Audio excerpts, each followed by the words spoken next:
Bab ke-32. Mana asinya? Jawab Dava dan menoleh ke arah Galena. Oh ya lupa, bentar gue pampin dulu. Ucap Galena hendak berdiri, namun Dava menahannya. Gak usah. Ucapnya menutup laptop dan menyimpannya di meja. Dava menuntun Galena menuju kasurnya dan mendudukkan gadis itu di pinggiran kasur. Loh kenapa? Gue mau pumping ini, udah sakit rasanya. Ucapnya menatap Dava bingung. Gue mau langsung. Ucapnya menatap Galena intens. Haha maksudnya? Tanya Galena menatap Dava gugup, karena pemuda itu tiba-tiba menindih tubuhnya, ya walaupun masih ada tumpuan dari tangan Dava. Posisinya, bagian kaki Galena masih menjuntai di pinggiran kasur dan tubuhnya sudah ambruk ke kasur karena ulah Dava. Sedangkan pemuda itu sudah berada di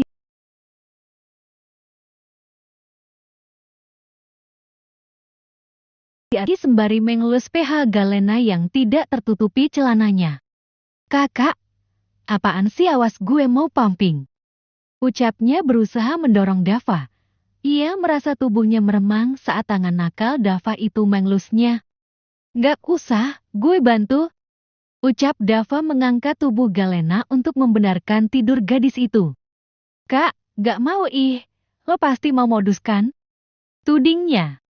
Kenapa? Bukankah lo udah setuju dengan peraturan yang gue buat? Ucapnya dan tangannya semakin nakal mengelus bagian pink nenegram Galena dengan menusukkan tangannya di balik baju gadis itu. Kakak, tapi kan, mau jadi istri yang baik kan? Tanya Dava dan diangguki oleh gadis itu. Harus nurut sama suami. Ucapnya lagi sembari mematikan lampu utama di kamar mereka dan hanya menyisakan lampu tidur yang remang-remang. Dava selalu tidak tahan saat melihat tubuh Galena yang seksi sesuai apa yang gadis itu ucapkan. Apalagi saat Galena memakai pakaian seperti ini, membuat sesuatu yang berbeda di bawah menjadi bangkit meminta dipuakan. Ya anggap saja ia mesum, namun apa salahnya jika mesum ke istrinya sendiri? Ih curang! Ucapnya cemberut dengan bibirnya yang dimajukan. Cup! Ih nggak usah cium-cium. Makanya bibirnya jangan gitu. Ucap Dava masih memandangi bibir Galena. Udah ah, gue mau tidur. Ucapnya. Jatah gue belum. Ucapnya santai. Jeti beneran nih? Tanyanya menatap Dava dan diangguki Dava. Ih nggak mau. Rengeknya. Kenapa? Gue udah pernah cobain. Ucapnya. Tapi kak, ingat peraturannya. Ucap Dava membuat Galena terdiam. Ya udahlah. Baring yang benar. Pasrahnya walaupun ia merasa malu. Dava dengan semangat membaringkan tubuhnya di samping Galena dan tiduran menghadap istrinya itu. Posisi kepalanya sudah pas di depan daa Galena. Galena dengan perlahan menyingkap bajunya dari bawah yang langsung memperlihatkan daa besarnya, karena dia tak mengenakan bra. Nggak pakai bra? Tanya Dava menatap daa Galena. Kan emang biasanya nggak pakai? Jawabnya merasa malu. Pantesan. Batinnya dalam hati. Maksudnya pantesan setiap ia bangun tidur dan ternyata memeluk gadis itu, ia merasa jika daa Galena lebih terasa menempel di tubuhnya. Udah cepet, kalau nggak gue tutup lagi. Ucapnya merasa malu dan hendak menurunkan bajunya, namun Dava dengan sigap menghalanginya. Dava langsung melahap sumber energinya itu dengan semangat. Tangannya memeluk pinggang gadis itu dengan erat. Jangan kenceng-kenceng kak, sakit. Desisnya sembari mencengkeram rambut Dava. Jawabnya namun masih saja menghiepi dengan kencang. Galena hanya bisa bersabar saja, mungkin tidak bisa dianggap sekali-kali lagi sebenarnya. Lama-lama Galena merasa ngantuk dan memejamkan matanya, tak terasa ia sudah tertidur. Sedangkan Dava ia belum tertidur, ia masih aktif menghiepi sumber energinya dengan semangat. Bahkan saat merasakan daa yang sedang ia hiepi sudah tak keluar airnya, ia langsung menghiepi yang satunya lagi.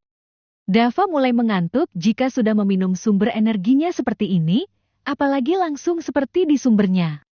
Tak terasa Dava menyusul Galena ke alam mimpi, namun ia masih tak melepaskan mulutnya itu dari PTG milik Galena. Hari ini adalah hari Jumat, dan juga hari terakhir bagi grup Galena dan kawan-kawan untuk berlatih musik sebelum menghadapi lomba di Jogja pada hari Senin esok. Pihak sekolah telah merencanakan perjalanan ke Jogja dengan baik dan akan berangkat pada Sabtu sore menggunakan pesawat untuk mempersingkat waktu perjalanan. Mereka tidak udah khawatir tentang biaya transportasi dan akomodasi, karena semua itu sudah difasilitasi dari pihak sekolah. Semua telah diatur dengan baik, sehingga mereka bisa fokus menikmati perjalanan dan kegiatan di Jogja nanti, termasuk lomba yang akan mereka ikuti.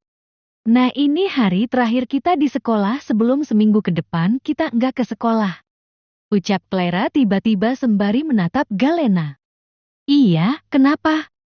Tanyanya ikut menatap Clara. Biasa, ayo.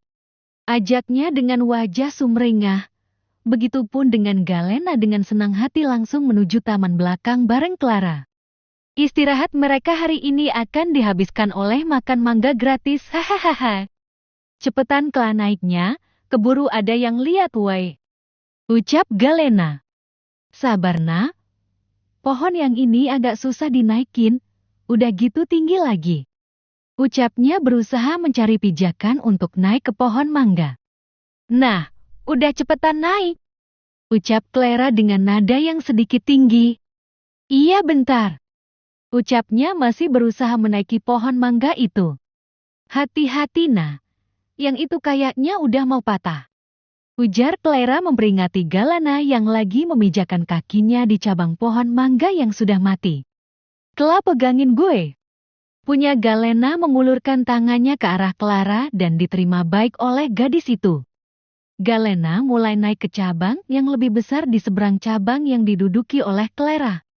Akhirnya, ucapnya lega.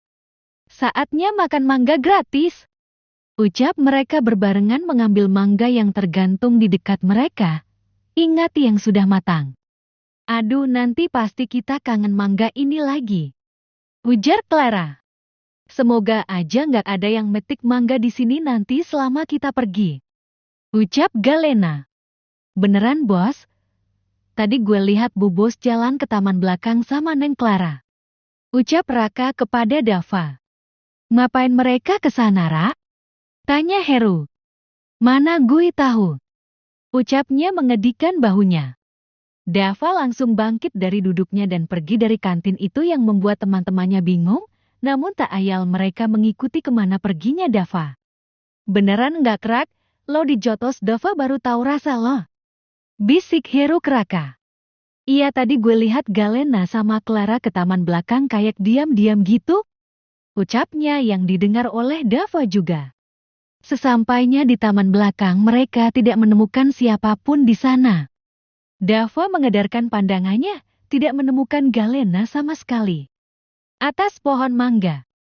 Ucap Kafka membuat yang lainnya melihat ke atas pohon mangga satu persatu. Dan benar saja, di pohon mangga yang paling pojok terdapat dua gadis yang sedang nangkring sembari makan mangga di atas pohon itu. Dava dan kawan-kawan langsung menghampiri mereka berdua yang tak lain Galena dan Clara yang tengah asik memakan mangga tanpa menyadari kehadiran 5 pemuda di bawah mereka. Turun! Ucap Dava membuat kedua gadis yang ada di pohon itu terlonjak kaget. Ngagetin aja, kalau gue jatuh gimana coba? Kesal Galena kepada Dava. Clara juga kesal namun ia hanya diam tak berani bersuara, takut dengan Dava. Suruh siapa manjat pohon? Ucap Dava dingin. Ya kan mau makan mangga. Lirih Galena. Kan bisa beli Galena. Ucap Dava sabar. Nggak enak, enaknya mangganya lahulu. Krak. Kiaa. Teriak Clara saat ia menginjak cabang yang sudah mati. Tiba-tiba cabang itu patah dan membuatnya jatuh dari ketinggian. Kla.